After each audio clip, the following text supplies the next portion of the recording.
Okay, so I have not finished Alex Sachs's deposition, but the first portion of it reconfirms what I said about the first AD. So I haven't hit the part yet where people are talking about her talking about Justin being a director that needed to be fired or anything, but she made it very clear that she wanted the first AD to be replaced. And she says she's not the first to suggest it. The first to suggest it, I would still say, is Blake Lively. They didn't prompt her to ask, they didn't ask her who was the first one to recommend it, but that she eventually agreed. It says here, um, during the first phase of production, would you describe the set as well organized? I'm sorry, you said phase one? Correct. No. Why not? Because it was not being well run and managed. The set was not being well run or managed during the first phase of production by Mr. Baldoni. It wasn't just Mr. Baldoni. We started the shoot with a very weak first AD. Our production team was very tiny and overwhelmed, and then we had Wayfarer as the decision-making studio, who was also very green. I will say this. I would not call Julie Bloom a weak first AD from what we've seen of her. And this is a very interesting thing to say that she's a weak first AD. Interesting. I mean, interesting. Who was the very first weak? Who was the very weak first AD that you mentioned? Julie Bloom.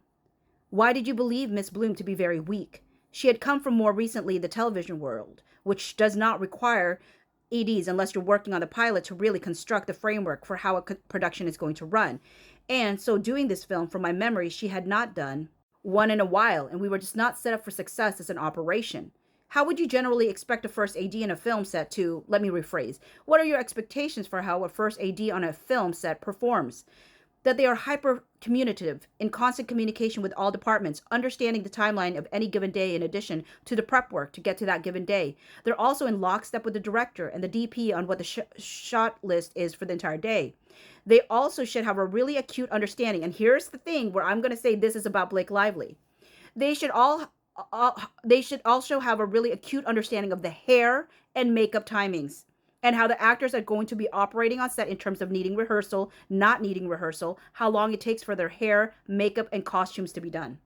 They are the clock of the day.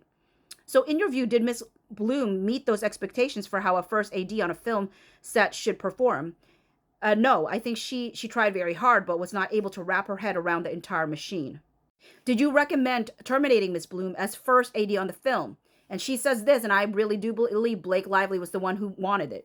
I was not the first to recommend it, but ultimately, yes. And you supported terminating Miss Bloom. I did. As the first AD. Sorry. One more time, Steph. There was crosstalk. That's okay.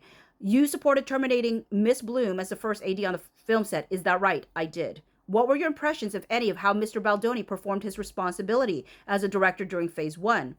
I think he was deeply overwhelmed and, despite a long prep, very unprepared on a daily basis for a lot of reasons. Fair to say you did not find him to be an effective director during phase one. Not necessarily. There's a lot of facets, and it stops there. So even if she did want Justin Baldoni like removed or replaced, which I have not hit yet, because this ends here and doesn't continue, it goes to a whole different page. She wasn't complaining about the other thing. I saw the yelling and the whatever, but like here, she's just talking about him being overwhelmed.